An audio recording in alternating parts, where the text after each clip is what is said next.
Hello and welcome to What the Tech from Boast AI, where we talk with some of the brilliant minds behind new and exciting tech initiatives to learn what it takes to tackle technological uncertainty and eventually change the world. I'm Paul Davenport, Boast resident tech journalist, and today I'm thrilled to welcome Momentum's VP of GTM Strategy, Jonathan Kvarfordt. With over 15 years in revenue excellence, enablement, and GTM acceleration, Jonathan has successfully developed and implemented transformative enablement programs for businesses of all sizes across the globe. At Momentum, Jonathan's team has developed an AI GTM data orchestration platform that uses AI agents to help capture key insights, update systems, and automatically trigger next steps, turning data into action and helping businesses grow faster, smarter, and with fewer resources. For customers like Zscaler, DemandBase, Ramp, and 1Password, this has led to productivity gains of 3 to 10 hours per rep per week. But Momentum is just one of the many impressive missions that characterize Jonathan's journey through the innovation ecosystem. Along with founding the GTM AI Academy, Jonathan is also an adjunct AI professor and even an esteemed fellow podcaster. So I'm excited to pick his brain on his path through the tech world, the incredible work his team is accomplishing at Momentum, and what's next as we roll into 2026. So without further ado, welcome to the show, Jonathan. Hey, man, thanks for having me. I don't know who wrote that intro, but that was very, very kind, whoever it was. So thank you for that.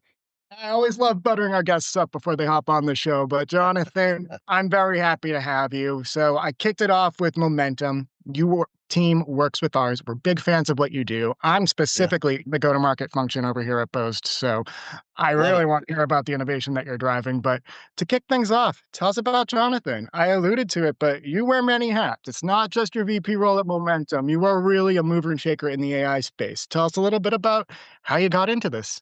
Oh gosh, it's a long story. Well, first, just want to say thank you. Pleasure working with you guys. I personally don't work with Boast, but my team likes you guys a lot. So it says a lot because my team I trust them a lot. So just hearing they like Boast as much as they do is really positive. So first, just want to say thank you. Um, I have a long journey. I'll tell you the short version. I was in sales since I was my mid-teens, long time, and then I switched over to enablement RevOps about 12, 13 years ago, and been in that world for a while. And then about 4 or 5 years ago, I was with a company who had acquired an AI technology that the guy in India built from scratch, his own model. It was amazing tech. So when they bought it, he became the chief AI officer, and I was in charge of doing the training enablement for both the customers and for the sales team on what the heck is AI and how to use it. And so I learned firsthand from a guy who built his own freaking model about AI, learned a ton because before that, I just heard about the Terminator stuff, and that's all I ever heard about AI. But afterwards, I got really good education on what AI is, what it does, what it can do. And then since then, I've been on this AI crazy journey. And obviously, ChatGPT came out 3 years last month. I jumped on the train because when I saw other people on LinkedIn talk about how they're using it and talking to AI, I'm like, this isn't how you do it. And the only reason why I knew that was because I had a mentor who literally built an AI model who taught me about it that I was training other people how to do the same thing. So, anyways, I launched the GTM Academy 3 years ago. I've had, I don't know, 10,000 plus people go through something like that, the courses and other information. And then at the same time, 2.5 years ago, 6 months after I started the academy, I was working at another company. I was looking for an amazing tech that could automate from conversations to a CRM automatically because the team I was with had 4 languages they talked to customers: Hindi, Portuguese, Spanish, and English. The problem is that every speaker could not natively speak English, so the notes we were getting were just crap. So I went out there and found an AI technology called Momentum.io. Had the first meeting I had with the CEO, Santi, and was just blown away by both him as a person and then the technology. I'm like, freaking A, I love this thing. Bought the technology, became a champion, then an advisor, and loved the tech and team so much that I eventually, literally, when the opportunity came, I went to the founder and said, I'd love to come work with you guys. So I did. That was back a year and a half ago. Started as a consultant. I came on full time, kind of like a RevOps enablement guy in the fall, and I took over marketing this year in February. So it's been a crazy journey. I still, like I said, teach at Bryant University. I advise for 10 different companies on both go-to-market and AI. I just got done with a sales assembly training with 50 CROs about AI strategy. So I live, breathe, eat, teach, slot, talk, sell, buy, use AI. So how about that? That is fantastic, Jonathan. Okay. My ears perked up at several different points. I'm going to call back on a few things Let's that do you it. ran through there, but that is amazing. First off, I love that you mentioned you started off at sales when you're in your teens, but your experience with AI started by getting hands-on with it. And again, having that mentor who was actually building the technology, building the algorithms, getting it all together and understanding the nitty-gritty of it all. I think we all go I've talked to a lot of founders who talked about how they've learned more outside of the theory of academia, actually getting their hands on the stuff and finding Yep. partners who are developing something net new that they're not even aware of in schools today. So, not to say that it's basically schools versus getting into the field immediately, I'm but with I you. think for AI, that's been kind of the big learning curve. And then another point you made too, I'm going to jump around a little bit, but you talked about when ChatGPT came out, you saw people were on social media talking about how they used it and how they were using it wrong. Could you unpack that a little bit? Like, what were some of the red flags that you saw just Yeah. casually looking out there with the knowledge that you accumulated, actually helping build the things and seeing how they get built to how people were actually using them in the field when it first dropped? I know how we've used it, at least at Boast, and how I've used it personally has evolved significantly since ChatGPT first landed a few years back, but Right. I'd love to hear some of the red flags you initially came across. Yeah, mostly it's I mean, this is again 3 years ago, so it's definitely changed since everyone's kinda gotten used to it now more, but, before it was everyone was, like, Googling ChatGPT, and back then with 3.5 back in the day, that was definitely not you had to do some advanced prompting to get anything good. Now the models are stronger and smarter that you don't sometimes have to do a strong prompting, but what I'm seeing in general is that when you have good prompting principles with the latest models now, it takes it's kinda like a compounding effect. So, like, in the past 3.5, you had to have some complex prompts and build it out and do it really intelligently. Now you don't have to and still get really good answers. But if I still use that advanced prompt from 3.5 today, that same prompt will be amplified 100-fold because it's a still well-written, well thought out prompt.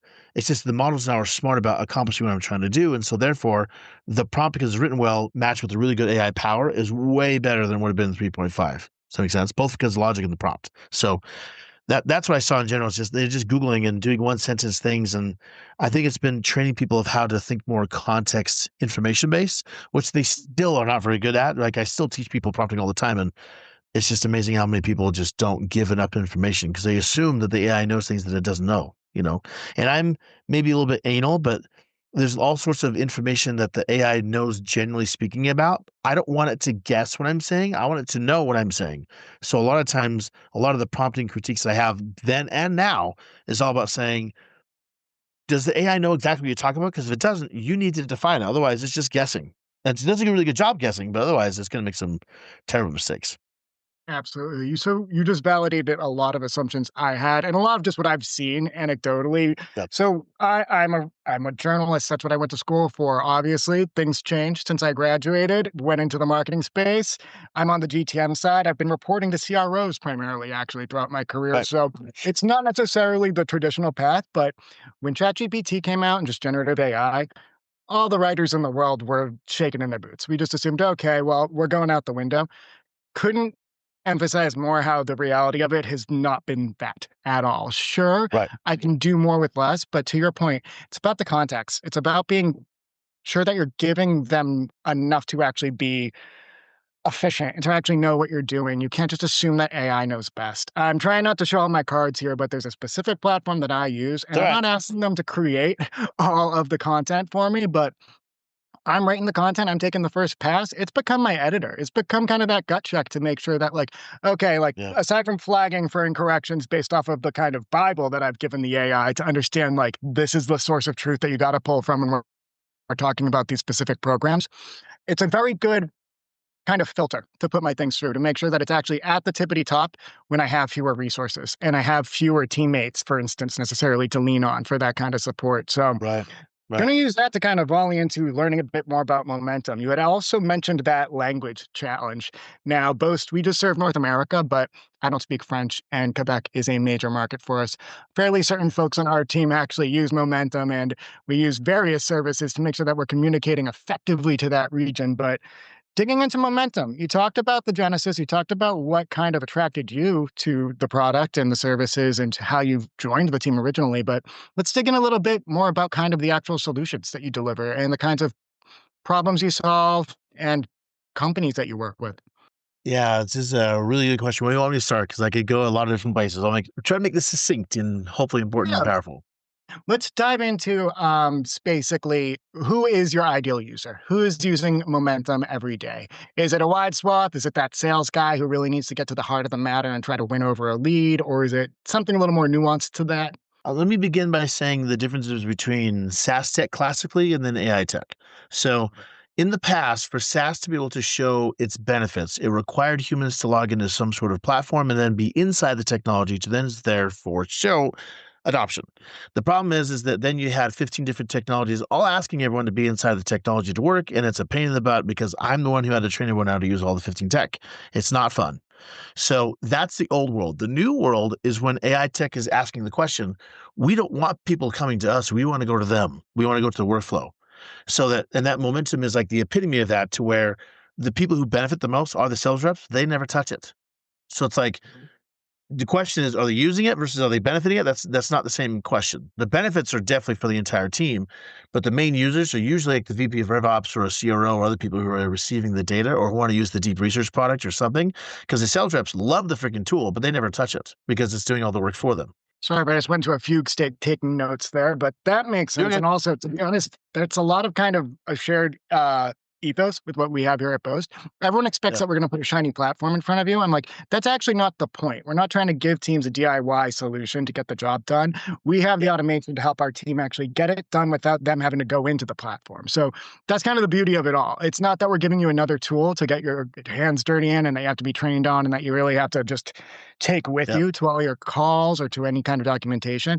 We want to just make sure that it's working in the background and it's spinning there. So I just really relate to that. That's something that we share on the Boast side as well.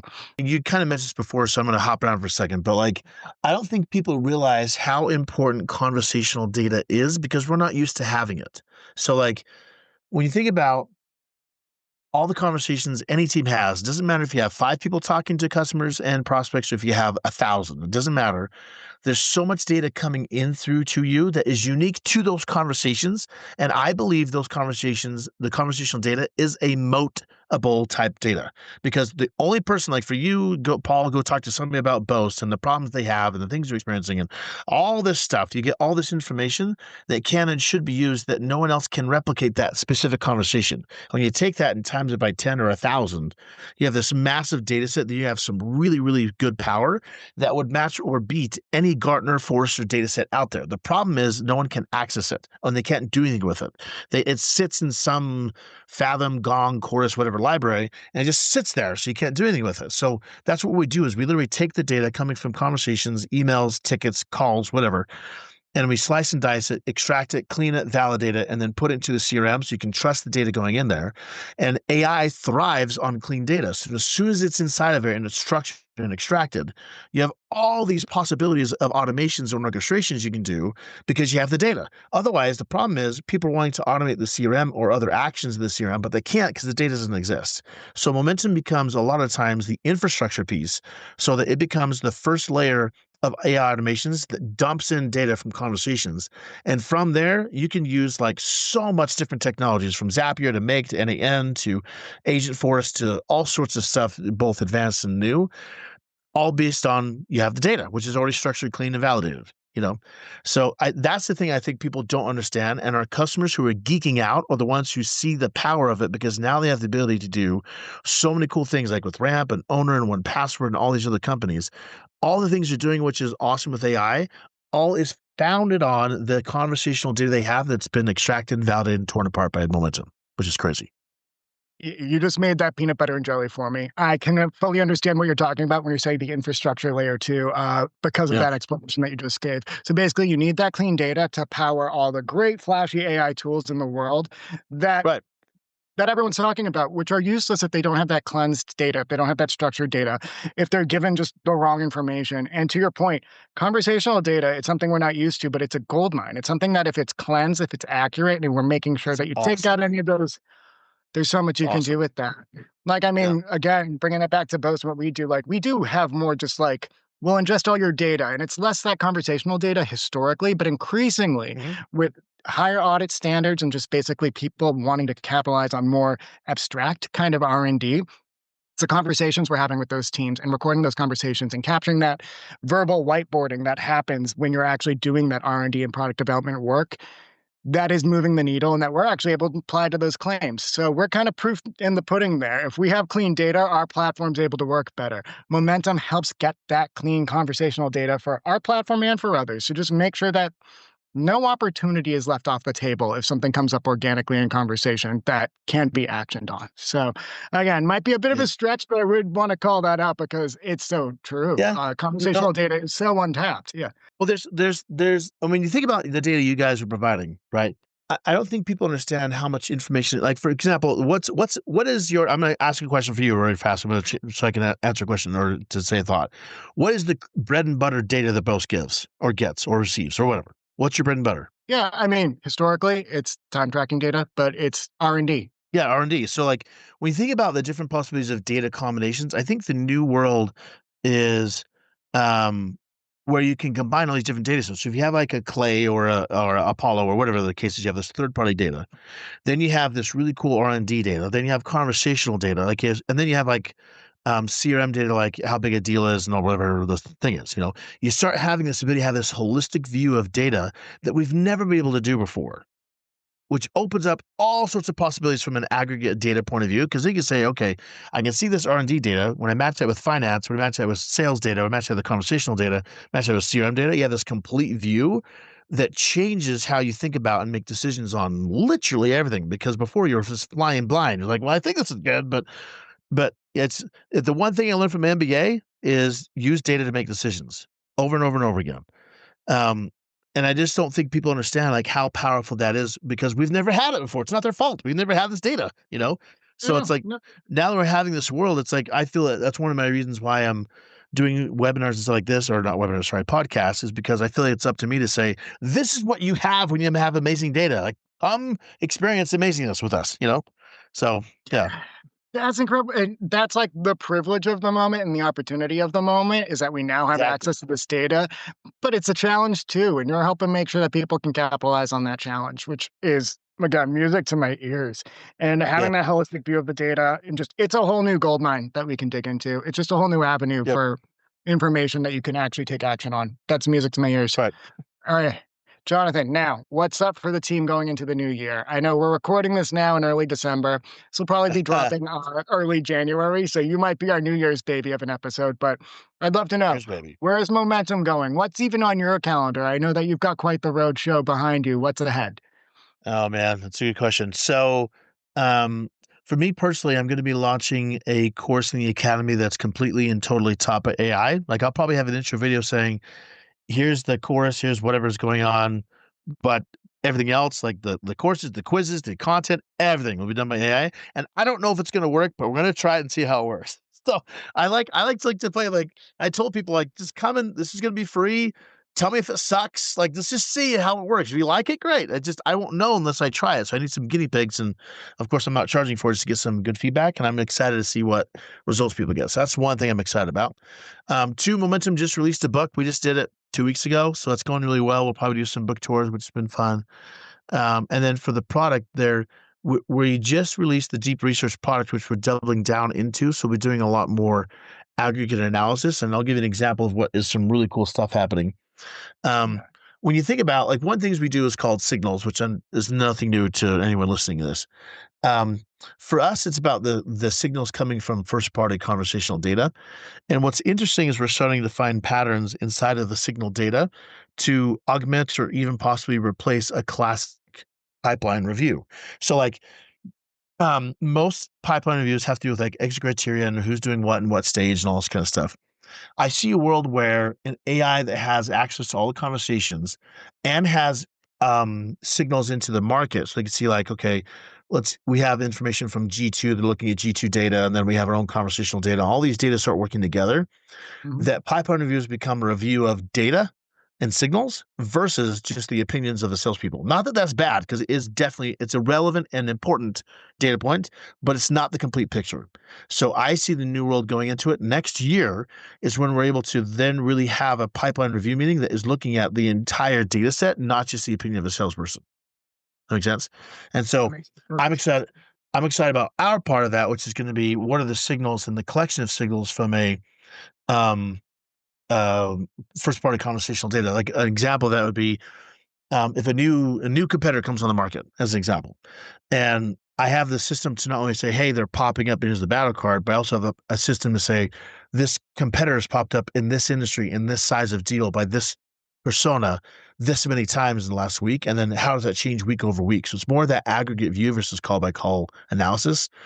That's what we'll be digging into a lot more, because we've just seen so many cool things happen as a result of that kind of analysis that gives a lot of power to people. So whether it's product or competitors, or whether it's the talk tracks of the sales team, or whatever it is, you now have this ability to see, like, is it going up? Is it going down? And then when you, again, mix it with the third party data of, like, are they looking on G2 for the competitors? Are they doing whatever? It just depends on whatever they're looking at. It becomes really, really powerful, which I'm excited about. That's so exciting. I mean, it's basically building a single source of truth for your entire pipeline that, again, is unimpeachable Yes. at a certain point. Um, I've been on so many pipeline reviews where, again, it's so anecdotal, and I'm just like, guys, there's got to be some hard truth to what we're saying here, and our disagreements that we're having about this person's interest and what we've gauged from our Right. conversations, or what we've gauged from the signals, like you're even saying. But how much insight does the sales team actually have on that? I think you got to look into the data, like you had said, get that actual information front and center so that you can Yeah. review it and not just make it like, all right, here's your book Well, report on what it was like trying to chase this one lead.